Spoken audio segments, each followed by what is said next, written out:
Senator Sessions, congratulations on your nomination. Thank you. You are a friend. You are a man of integrity. You and I have worked closely together on this committee, on the Armed Services Committee, and I have every confidence you are going to make a superb Attorney General. You know, this has been an interesting day at this hearing, listening to Democratic senator after Democratic senator give speeches in praise of the rule of law. And I am heartened by that. I am encouraged by that. Because for 8 years it's been absent. For 8 years we've seen a Department of Justice consistently disregarding the rule of law. When Eric Holder's Department of Justice allowed illegal gun transactions, illegally sold guns to Mexican gun traffickers as part of Fast and Furious, guns that were later used to murder Border Patrol agent Brian Terry, the Democratic members of this committee were silent. When Eric Holder was found in contempt of Congress for refusing to cooperate with Congress's investigation into Fast and Furious, once again the Democratic members of this committee were silent. When the IRS illegally targeted United States citizens for exercising the First Amendment views, for exercising their roles in the political process, Democratic members of this committee were silent. When the Department of Justice refused to fairly investigate the IRS targeting citizens and indeed assign the investigation to a liberal partisan Democrat who had given over $6,000 to President Obama and Democrats on this committee were silent. When numerous members of this committee called on the Attorney General to appoint a special prosecutor to ensure that justice was done in the IRS case, Democrats on this committee were silent. When the Justice Department began using Operation Choke Point to target law-abiding citizens that they disagreed with politically, you are racist. You have ties to the KKK. You call the interracial to be an operating organization. Black Lives Matter. Black Lives Matter. Black Lives Matter. Black Lives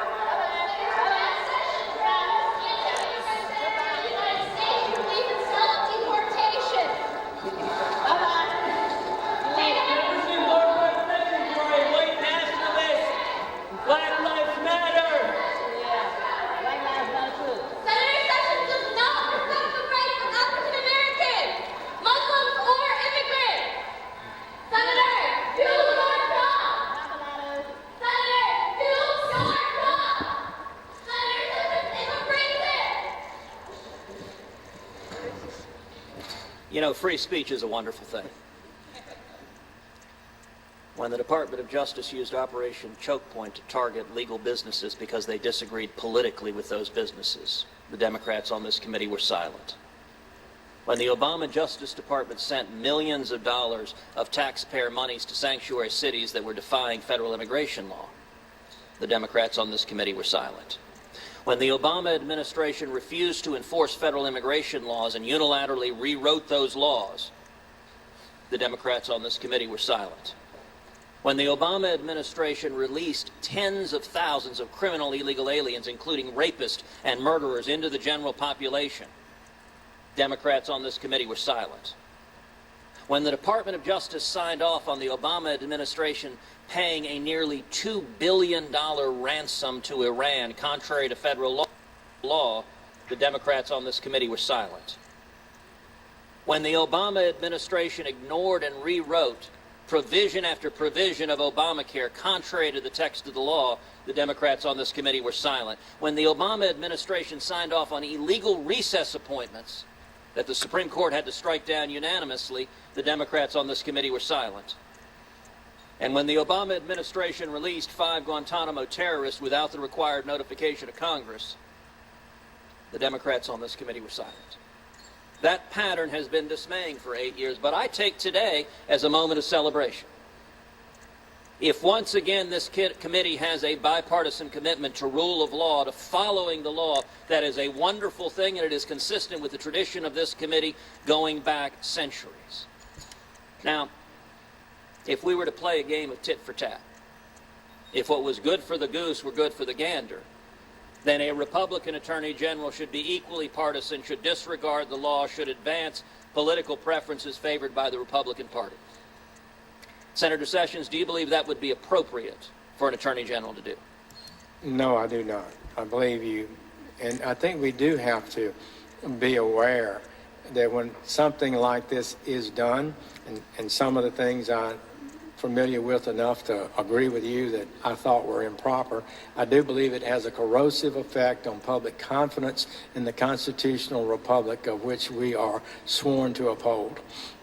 I think you are exactly right. You and I are both alumni of the Department of Justice, and it has a long bipartisan tradition of staying outside of partisan politics, of simply and fairly enforcing the law. I will say right now, if I believed that you would implement policies, even policies I agreed with contrary to law, I would vote against your confirmation. And the reason I am so enthusiastically supporting your confirmation is I have every degree of confidence you will follow the law faithfully and honestly. And that is the first and most important obligation of the Attorney General. Now, earlier in this hearing, Senator Franken engaged you in a discussion that I think was intended to try to undermine your character and integrity. And in particular, Senator Franken suggested that you had somehow misrepresented your record. It is unfortunate to see members of this body impugn the integrity of a fellow senator with whom we have served for years. It is particularly unfortunate when that attack is not backed up by the facts. Senator Franken based his attack primarily on an op-ed written by an attorney, Gerald Hebert.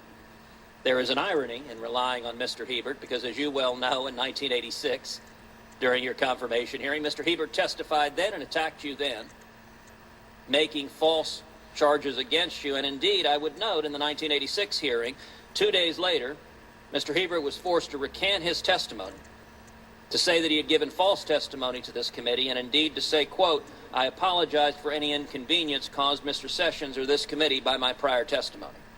So an individual who's testified falsely once before this committee, his op-ed is now the basis for Senator Franken's attack on you. And indeed, the basis of Senator Franken's attack is he claims you were uninvolved in several civil rights cases that were listed on your questionnaire. In 1986, Mr. Hebert testified, this is a quote from him, "I have needed Mr. Sessions' help in those cases, and he has provided that help every step of the way." Is that correct, that that's what Mr. Hebert testified? Yes, that's correct. Now, in the 4 cases Senator Franken referred to, you reported all 4 of them in your supplement to the Judiciary Committee. Is that right? That is correct. Mr. Franken didn't mention that. And let me point out, here's how you describe your involvement in your written submission to this committee. Quote, "For the cases described in 2, 4, 8, and 9, my role, like most U.S. attorneys in the nation and with non-criminal civil rights cases, was to provide support for the Department of Justice, Civil Rights Division's attorneys. I reviewed, supported, and co-signed complaints, motions, and other pleadings and briefs that were filed during my tenure as U.S. attorney. I provided assistance and guidance to the civil rights attorneys, had an open-door policy with them, and cooperated with them on these cases. For the cases described in 6, I supervised litigation and signed the pleadings." Now, that is consistent with the 1986 testimony that you provided help every step of the way. Is that correct? Well, I think so, yes. There's no question you've been forthright with this committee, and I would note that members of this committee don't have to search far and wide to know who Jeff Sessions is. We've known every day sitting at this bench alongside you. I want to shift to a different topic, and it's the topic I opened with, which is the politicization of the Department of Justice. The Office of Legal Counsel has a critical role of providing sound legal and constitutional advice, both to the Attorney General and the President. And in the last 8 years, we have seen a highly politicized OLC. An OLC that has given politically convenient rulings, whether on recess appointments, whether on executive amnesty. And early on, perhaps that was started by 2009 Attorney General Holder overruling OLC concerning legislation trying to grant the District of Columbia representation in Congress. And it may well be that sent a message to OLC that its opinions were to be political and not legal in nature.